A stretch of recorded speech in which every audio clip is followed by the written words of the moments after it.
Estamos nuevamente en el ADN de la historia y bueno, como siempre estoy súper bien acompañada con mis queridos compañeros.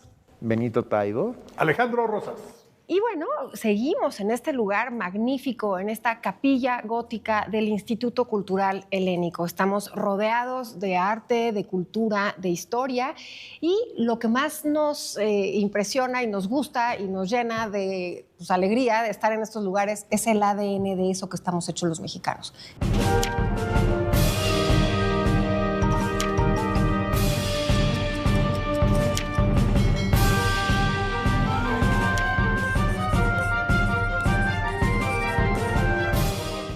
Y van a decir, ¿y qué brinco tan grande va a dar Isabel para hablar justamente de ese puerto tan emblemático que está, es como una impronta, o por lo menos a mí me pasa como mexicana, como citadina, como habitante de la Ciudad de México, Acapulco, lo que significa el puerto de Acapulco para los habitantes de esta ciudad. El más triste recuerdo. El más triste recuerdo de Acapulco, decía Juan Gabriel. Pero es un puerto que está en nuestra historia, es un puerto que no podemos dejar de sentirlo como propio y yo sí lo digo de manera personal. Para mí Acapulco es muy, muy importante y por eso quisimos hacer este programa. Y bueno, es un destino obligado. El gran momento para reactivar la economía acapulqueña después del huracán Otis que destruyó.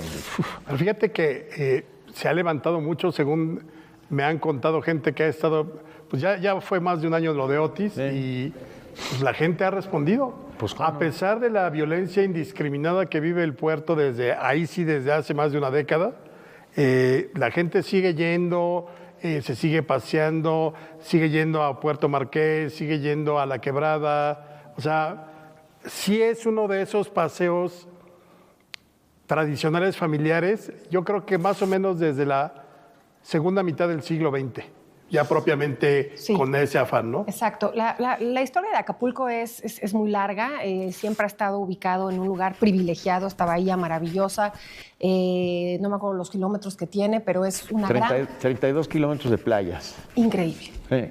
Y la bahía más bonita del mundo. Yo sí. Yo también lo creo. Nosotros pasábamos todas las Semanas Santas en Acapulco como buena familia mexicana. Preciosa, porque además es una bahía que cuando se descubre para la navegación es muy profunda, entonces puede de manera natural, claro... un puerto de abrigo se llama. Puerto de abrigo para estas mercancías y todo esto que durante el virreinato funcionó como el puerto. Pero lo que estaba viendo ahora que hicimos este tema es que la naturaleza siempre le ha jugado en contra a Acapulco. Primero, está en un lugar muy alejado, es un lugar de tierra caliente, tiene una cantidad de montañas para llegar a él, lo cual lo hacía muy difícil, de muy difícil penetración, lo que hace que también haya habido violencia, pero desde siempre. Entonces, cuando tú te vas a la época virreinal y tú te hablas de ese puerto de Acapulco mítico al que llegaba el galeón de Manila o el galeón de Acapulco, el problema era que el resto del año estaba tan lejos, digamos, de los centros del virreinato y incluso de Taxco, que era el lugar donde había minería, que podía haber más, digamos, más cercano para que en el año estuviera más, esta villa tuviera más movimiento económico y no, solamente en un mes con la feria de la Nao de Chile. Pero es que eso es muy importante porque casi nunca lo consideramos así. Hoy te imaginas, ay, me quiero ir a vivir a una playa, ¿no? Entonces piensas Veracruz, quizá Progreso, Coatzacoalcos, o sea, los lugares ya como Manzanillo, Puerto Vallarta.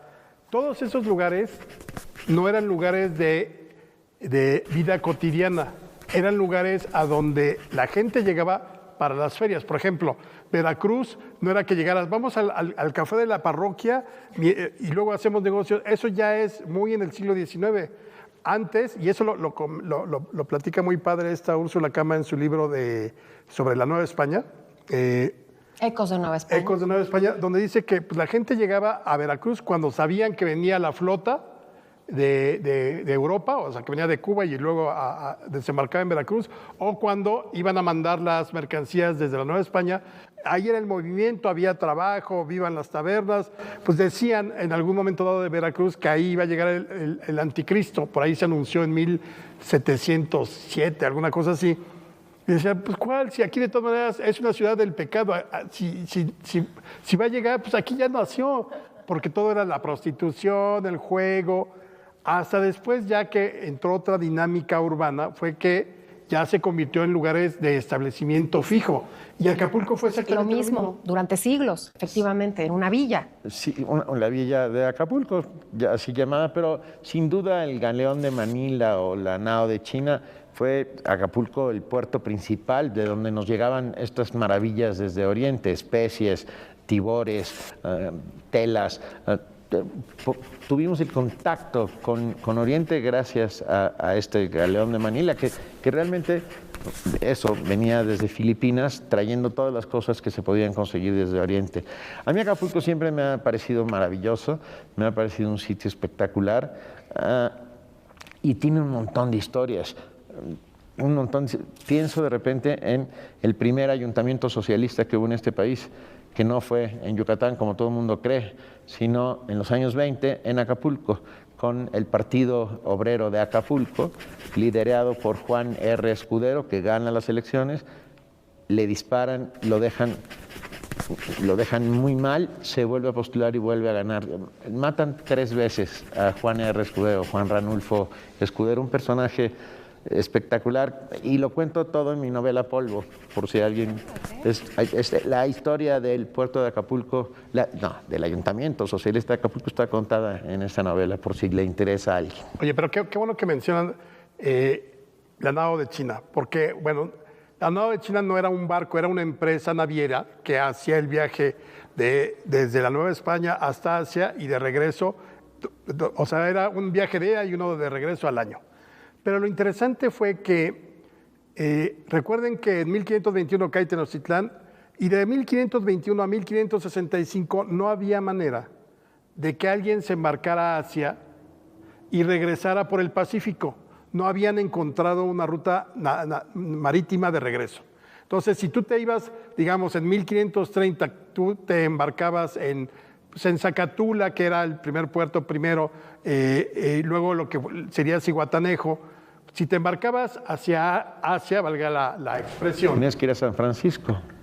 No, te ibas perfectamente. La ida no había problema. No había problema. El regreso era imposible. Tenías que darle la vuelta al mundo. Entonces, imagínate, de Japón, tenías que bajar por todo el Pacífico, ir costeando toda Asia, luego la India, hasta llegar a Europa y de ahí embarcarte para América.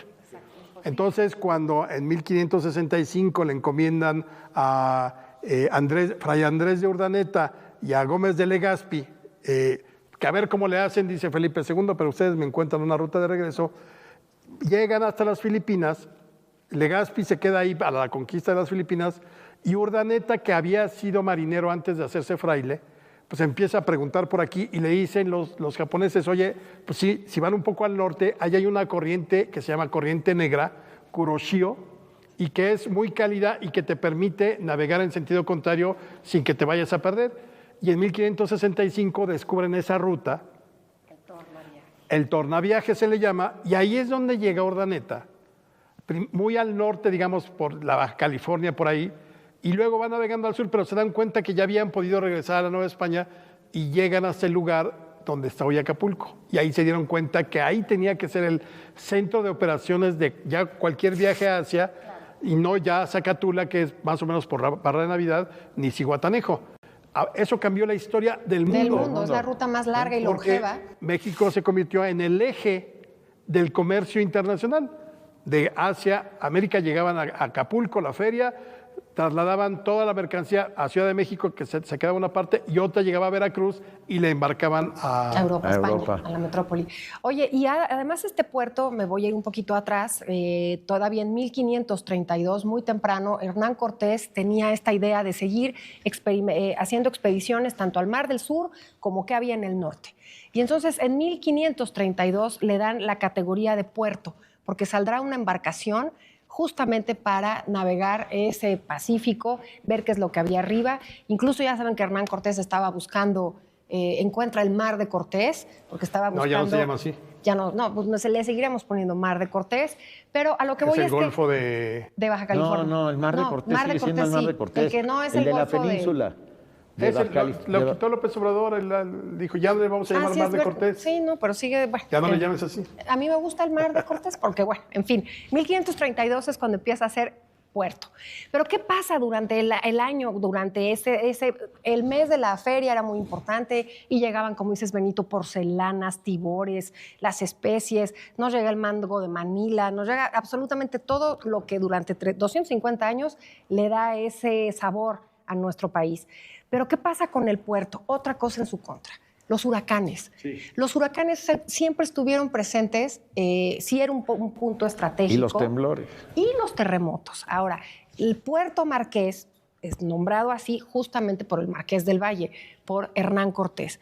Pero ¿qué pasa durante todos esos siglos hasta que se convierte en el puerto del jet set internacional? Estoy dando un... Gracias al alemanismo. Pero no des un salto tan No doy de un cinco, salto tan de 5 hay siglos. Todavía Hay varias historias. Obviamente está la resistencia del fuerte de San Diego, en Acapulco, de la independencia. O sea, se vuelve un bastión militar más que un puerto como lo conocemos ahora. Pero acuérdate que San Diego se construye por los piratas. Claro. Lo mismo que estaba pasando en el Golfo de México o el Golfo de América. Y en el Caribe. Y en el Caribe. Todo eso pasa, también hay piratería en Acapulco, porque además se sabía que en ciertas épocas cuando llegaba la nao de China pues era riquísimo, y entonces por eso construyen el fuerte de San Diego. Que luego sí van a tomar los Morelos y su gente en 1813. Pero fíjate, es tan importante Acapulco que se convierte en la puerta de entrada. La primera vez que japoneses llegan a México o a la Nueva España es en 1607, y es una delegación que parte de Japón, que llega a Acapulco, se llevan a los japoneses a la Ciudad de México. Aquí lo cuenta Chimalpaín en su diario, y es maravilloso porque se dice que la gente estaba impresionada por las katanas, por los kimonos, por el corte y además por el chongo que se hacen, no sé si se llama chongo, pero el peinado de los japoneses que venían con sus katanas. Exacto. Y llegan aquí, los bautizan en el templo de San Francisco, ahí en la calle de Madero hoy, y luego siguen su peregrinar hasta Veracruz, porque la idea es que esa embajada llegara a Europa, a donde va a llegar. Y así fue como llegaron los primeros japoneses, y cuando empieza el desarrollo del biombo aquí en México, porque vienen varias familias ahí que son de los que fabricaban biombos allá en Japón. ¿Y qué pega con tú? Vamos rápidamente a un corte y volvemos. No se vayan, seguimos hablando de Acapulco. Acuérdate de Acapulco.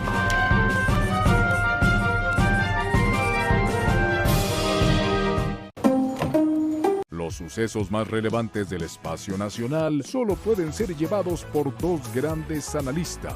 Todo personal, con Jorge Fernández. ¿Cómo se llegó a esas conclusiones? Y Viviana Belsazo. Vamos a otro tema. Hoy terminó la convención. Lunes a viernes a las 11 de la noche, hora ADN 40. El throning es una tendencia de citas entre la generación Z, donde las relaciones se buscan más por el lograr beneficios en las redes sociales que por un interés amoroso. Y es que en lugar de buscar conexiones basadas en el amor o la afinidad, las personas que practican el throning buscan colocarse al lado de personas cuya influencia o popularidad pueda contribuir a solidarizar su marca personal. Esta práctica, que tiene matices del cazafortunas del pasado, refleja la importancia que hoy tiene la imagen en redes sociales, especialmente entre las generaciones más jóvenes. Para ADN 40, Fuerza Informativa Azteca.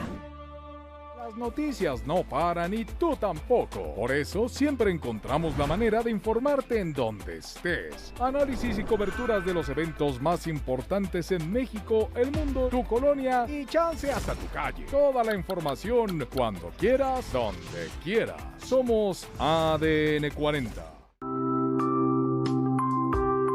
¿Por qué a veces te despiertas a las 3 de la mañana? Despertarse en la madrugada y tener problemas para volver a dormir es una situación molesta para muchas personas. Este trastorno en el sueño puede ocurrir entre las 3 y las 5 de la mañana y tiene una explicación científica. Según los expertos, tiene que ver con una baja de niveles de azúcar en sangre. El descenso de la glucosa provoca la liberación de hormonas del estrés, mayor cortisol y el aumento de la adrenalina. Estos 3 factores alteran el sueño profundo y provocan que las personas interrumpan su descanso. Para no despertarse en la madrugada, reduzca el consumo de grasas saturadas, proteínas moderadas y pocos carbohidratos. Los ajustes alimenticios ayudarán a mejorar el descanso nocturno. Sin embargo, existen otros factores que pueden alterar el sueño, como lo son el estrés, la ansiedad y el consumo de ciertos medicamentos. Además, se sugiere evitar la exposición a pantallas, celulares y televisores antes de dormir. Y por supuesto, cualquier síntoma que tengas, consultar a un médico, ya que el sueño es fundamental para la salud. Para ADN 40, Fuerza Informativa Azteca.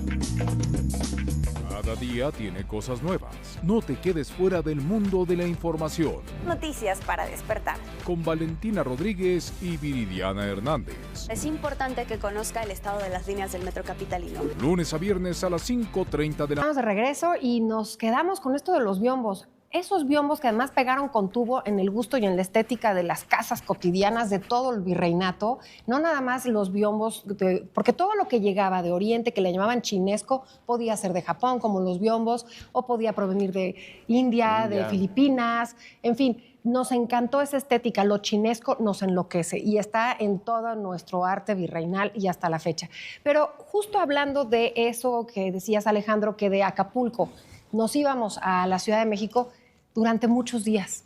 Era verdaderamente peligroso, no nada más por los huracanes y por el mal tiempo, sino porque era una sierra, es una sierra, es la sierra empieza el norte, y se hacían 4 días.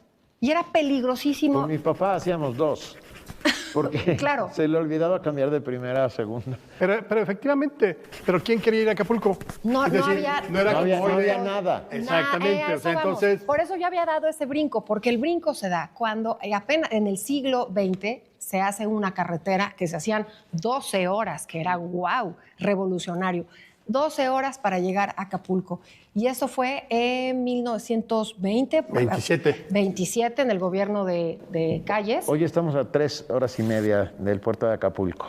Porque eso fue justo a finales del siglo XX con la autopista del Sol. Pero el verdadero impulso yo creo que es con el alemanismo, con la modernización del país, que no solo que empiezan a construirse los grandes hoteles en esa bahía privilegiada y maravillosa, y se convierte en el paraíso del jet set internacional. Bueno, Elizabeth Taylor se viene a casar en 1957 con Mike Todd, el productor de cine, el que hizo la vuelta al mundo en 80 días con Cantinflas, por ejemplo. Que fue David testigo. Niven, ¿no? Y David Niven. Sí. Y David Niven. Y bueno, Cantinflas fue testigo de esa boda, una boda fastuosa que duró bastante poco porque un año después Mike Todd muere en un accidente de aviación y él, en esa boda cantó Eddie Fisher. Casado con Debbie Reynolds. Casado con Debbie Reynolds. La mejor amiga de Elizabeth Taylor. Sí, muere Mike Todd un año después en este accidente de aviación. ¿Y con quién se casa Elizabeth Taylor? Con Eddie Fisher. O sea, ya no lo hizo en Acapulco. No fuera a ser la de malos. Sí, pero efectivamente, la modernización de Miguel Alemán, que incluyó varias ciudades del país y desde luego explotó turísticamente Acapulco, sí fue el detonante, porque en esa época, ustedes lo dijeron, muchos actores y actrices de Hollywood vinieron. Pero a partir de ahí también la posibilidad de que la gente pudiera ir, porque se moderniza la carretera o la autopista, que de todas maneras seguías haciendo 8 horas. Acuérdense ese pasaje por el cañón del Lobo. Sopilote. Del Sopilote. Que todo el mundo decía, lleven agua, porque puedes, si te quedas en el cañón del Sopilote. Sí, era como una leyenda negra. Pero no era tan negra porque verdaderamente hacías demasiado tiempo. Muchísimo tiempo. Ahora, esto que estamos hablando de la autopista a finales de los 20. Después, en los 30, vino un boom en el mundo del turismo. Sí. Hubo una fiebre por turistear. Por conocer. Eso no existía. Y entonces la gente se va a conocer el mundo y Acapulco se vuelve un lugar maravilloso. Incluso, ya estoy hablando de la década de los 50, finales de los 40, John F. Kennedy se casa con Jackie Bouvier. ¿Y dónde escogen pasar la luna de miel? En Acapulco. En Acapulco. Acapulco se vuelve la gema de los puertos en el mundo. Johnny Weissmuller, el Tarzán mítico de las películas, viene a filmar una de las películas de Tarzán llamada Tarzán y las sirenas, en el año 54, 55. Se enamora de Acapulco y convence a un par de amigos suyos, entre ellos John Wayne, de comprar un viejo hotel que estaba en la cima de uno de los, a 300 metros, a 175 metros del mar. Bueno, el caso es que compran el Flamingo. Y ahí Johnny Weissmuller, Johnny se queda a vivir para siempre, hasta que muere. Ahí vive. Y se hace una casa redonda porque él decía que los masáis mantenían la teoría, seguía en su papel de Tarzán. Johnny Weissmuller, perdóname, claro, Tarzán. Se hace una casa redonda porque decía que los masáis decían que los espíritus vivían en las esquinas. Entonces, como los mayas también, así construyen. Sigue ahí la casa, sigue ahí el Hotel Flamingo, donde la pandilla de Hollywood hizo fiestas interminables. Y luego el hotel también el Playa Chica, ¿cómo se llama este hotel maravilloso? Boca Chica, perdón. También no tiene aire acondicionado porque aprovechaban el aire que entraba en ese lugar. Pero bueno, ese mítico Acapulco de mediados de los 40, el de la época dorada de Acapulco termina, digamos, en los 90 aproximadamente. ¿Por qué? Porque acuérdense que de los 80 surge Cancún y otros destinos turísticos. Entonces ya la gente no nada más iba a Acapulco, sino va a otras playas y en el mundo también. Y volvemos a las catástrofes naturales. Y entonces el puerto ha sufrido el cambio de los visitantes, digamos, a partir de este siglo XXI, es más bien un turismo de la Ciudad de México, es un turismo nacional, ya no es ese turismo internacional de esas décadas que incluso había un renombrado festival de cine, sí. Un festival, el Festival de Acapulco. El Festival de Cine de Acapulco, mi padre era asiduo y ahí conoció a Roman Polanski, entre otros grandísimos directores de cine. Pero fíjate que desgraciadamente no. Se llamaba, La Reseña Cinematográfica. La Reseña Cinematográfica. Y también el Festival de Acapulco que conducía Raúl Velasco. Sí, también. Y que estuvo como por ahí del 88 al 92, 93. Empezó con mucho afán y mucho éxito y luego se vino para abajo. Que además tuvo que ver con que cuando llega Salinas de Gortari a la presidencia del 88, él dice, vamos a hacer una autopista que te acerque a 4 horas del puerto de Acapulco, la famosa autopista del Sol, que, claro, toda la gente se emocionó y funcionó como 36 horas, porque luego, invariablemente, o había un deslave, o sea, a la larga se demostró que había sido un fracaso en términos de ingeniería porque tenía muchos problemas de deslaves, de que si el puente, de que si el pavimento, y a la fecha es una autopista, a pesar de que te puede poner, no 3.5, solo que vayas como, volando. Sí. O sea, yo creo que si vas muy rápido y no hay... Emerson y yo hacemos 3.5. Nosotros siempre hacemos 5. Sí, 4.5 o 5. O sea, 4.5 creo que... Ponle 5, está bien. Porque además te detienes en Cuatro Vientos por la asesina de Yecapixtla. Exacto. Pero el problema es que, desgraciadamente, sí estamos cerca en términos de kilómetros, pero la situación política de toda la región ha hecho que es un albur viajar en coche a Acapulco porque te puede tocar un bloqueo en Chilpancingo, un bloqueo en alguna de las casetas por los alumnos de las escuelas rurales como la de Ayotzinapa, porque desde la primera caseta a Cuernavaca te la pueden bloquear. O sea, es una zona de conflicto social permanente. Bueno, perdón, pienso en los años 70. La sierra de Acapulco estaba controlada por el Partido Obrero, el Partido de los Pobres, Genaro Vázquez, Lucio Cabañas. Había guerrilla. Empezaron a tomar fuerza que secuestraron al gobernador, Rubén Figueroa. Fue secuestrado en esos tiempos. Luego, también tiene muy mala fama porque decían que vuelos de la muerte durante la Guerra Sucia salían del aeropuerto militar de Acapulco a tirar cadáveres al mar. Es que eso es lo que llegamos, que yo creo que el Estado mexicano no ha sabido utilizar Acapulco de una manera correcta, porque nunca ha permeado. Tenías lo dorado de la bahía, tenías lo dorado de ese Acapulco mítico del jet set, pero en las lomitas que siguen... Ciudad Renacimiento. No llegó realmente, no se benefició el progreso. Era de la playa... Se marcaba exacto. 200 metros más Pero allá. desde que era la villa de Acapulco, tampoco el virreinato la incluye, digamos, en esta bonanza. Siempre ha tenido esa dificultad. Y vuelvo a insistir, nada más estaba Taxco como centro minero, pero todo lo demás no había una industria, no había un verdadero plan económico para esta igualdad que debió y que se espera todavía. Y ahora, en últimas fechas, también el crimen organizado tampoco es que ayude muchísimo y tienes esa combinación perfecta de caciques, de crimen organizado, de los, digamos, cosas de la naturaleza, pero insisto, Acapulco siempre regresa. Tú estabas diciendo ahorita que está renaciendo porque no lo ha azotado una sola vez, muchas veces ha sido azotado y creo que la solución de Acapulco es que vayamos, que lo volvamos a utilizar, que lo volvamos a reactivar, porque además es una de las playas más hermosas del mundo. Y es el único lugar del mundo donde hay una estatua de Tintán. Lo ¿En cual serio? Sí, hay una estatua muy cerquita del viejo club de yates. Hay una estatua de Tintán que vivió también muchos años en Acapulco. Yo lo conocí en Acapulco. A Tintán, sí, ya era mayor, pues, pero era muy amigo de mis padres, Germán Figaredo.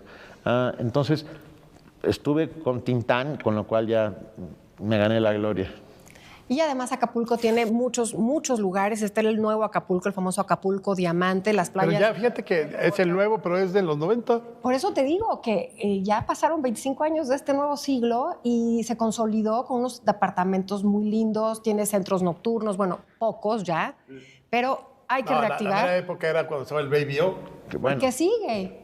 ¿Todo? No. Sí, No, sigue. ¿Segura? Actualmente, segura, el Baby O sigue en ¿Segura? funciones, Porque estoy segura. Mi Sí. mujer era muy asidua al Baby O. Pues sigue el Baby O, de los pocos que todavía están ahora, pero que van a resurgir más. La Disco Beach era barra libre. El buque fiesta o el yate fiesta, donde igual te daba yate fiesta. una vuelta que te por la daban bahía. alcohol adulterado. Sí, exacto. Regresabas, además no te podías bajar. No. Te embarcabas a las 9 y regresabas como a la 1 de la mañana. Discoteca, barra libre.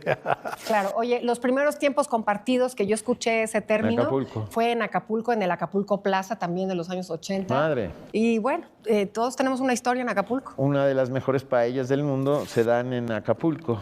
Hay un... El restaurante del hotel, que en este momento, ¿se acuerdan cómo se llama el hotel? Yo lo tengo en la El cabeza. Cano. El Cano. Claro. Gracias. En el Cano dan Las una paella sí. espectacular. ¿Todavía? Y tiene un club de playa donde se hacen las paellas que son maravillosas. Sí, no, es... Vayan a Acapulco, vamos todos a Acapulco. Regresemos a Acapulco. Sí. Tiene una gran historia. Pero María Félix. María Félix y Acapulco. Sí. Esa es una Acuérdate impronta. de Acapulco. Esa es una impronta que uno de los compositores más importantes, que en algún programa hablamos de él, Agustín Lara.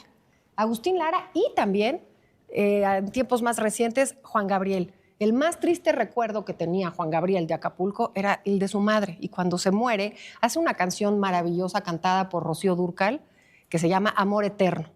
Y volviendo a María Félix, María Bonita, hay una entrevista donde ella habla de esa canción que le hizo Agustín Lara.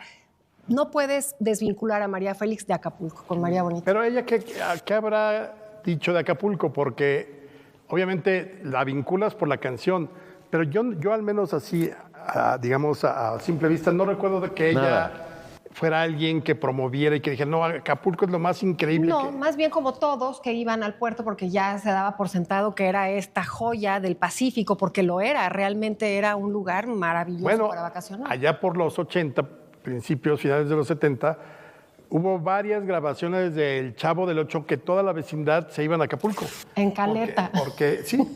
Porque era la época en que pues, estaba de moda y entonces ahí las bromas, las historias giraban alrededor de toda la vecindad del Chavo en Acapulco.